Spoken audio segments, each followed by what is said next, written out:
पत्रकार किस तरह से हिंदुओं का ब्रेन वॉश करते हैं उसका एक उदाहरण देखिए। ये हैं दिलीप मंडल, लंबे समय से वामपंथी पत्रकारिता में रहे हैं, द प्रिंट में काम किया है और ये लंबे समय तक हिंदू देवी देवताओं का मजाक उड़ाते आए, उनके खिलाफ भी बोलते आए और एक टाइम पर ये कहते थे कि सरस्वती माँ को मैं विद्या की देवी नहीं मानता।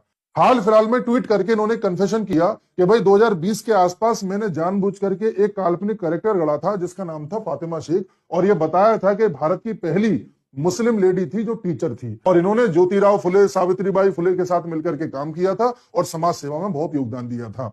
अब इनका कहना है कि ये काल्पनिक कैरेक्टर था, मैंने जानबूझ के गढ़ा था ताकि हिंदुओं का कॉन्फिडेंस गिराया जा सके। इस कैरेक्टर के बारे में ना तो इतिहास की किसी किताब में दर्ज है, ना बाबा साहब अंबेडकर ने बताया है, ना कहीं बताया है, ऐसा ये खुद कह रहे हैं। बोले मैंने जानबूझ करके एक ऐसा स्केच भी तैयार करवाया जिससे लोगों को लगे कि हाँ ऐसा कुछ रहा होगा और फिर ये चीज बाद में विकिपीडिया पे भी आई थी और लोग ये मानने लगे थे कि फातिमा शेख कोई रियल कैरेक्टर है।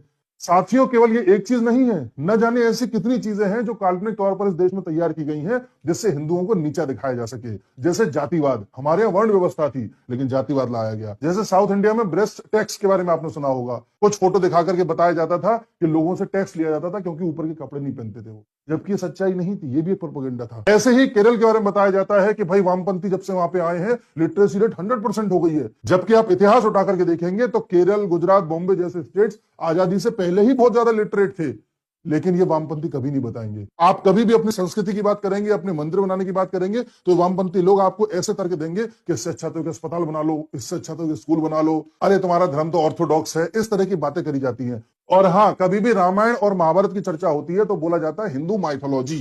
माइथोलॉजी का मतलब होता है मिथ, यानी कोई कोरी कल्पना या झूठी कहानी।